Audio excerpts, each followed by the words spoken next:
Sa iba pang balita, nilinaw ng Commission on Elections na hindi nakalaan para sa umuugong na charter change ang ibinigay sa kanilang dagdag na 12 billion pesos na pondo para sa taong 2024. Sa isang panayam kay COMELEC Chairman George Erwin Garcia, ipiniliwanag niya na nauna nang tinapyasan ng mahigit 17 billion pesos na pondo ang COMELEC noong budget hearing sa Kongreso at ang 12 billion pesos na ibinigay sa ahensya ay gagamitin para sa paghahanda sa national and local elections.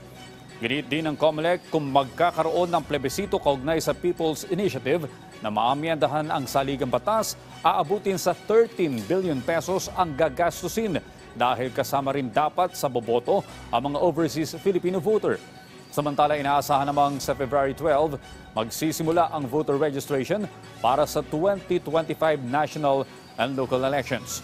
Magtatagal ito hanggang sa September 30, 2024. Ang importante po, may naibalik na budget sa amin. Again, noon po kasi nag-propose kami sa Department of Budget and Management para sa 2024 budget namin, kami po ay nabawasan ng 17.4 billion pesos. Kung kaya naman nung tayo po ay humarap sa Kongreso, sa House of Representatives, maging sa Senado, paulit-ulit po tayo nagmamakaawa na baka pwedeng maibalik yung 17.4 billion pesos na yan. Sa kasalukuyan, nakafocus po ang COMELEC sa resumption ng ating registration na again, magsisimula sa February 12.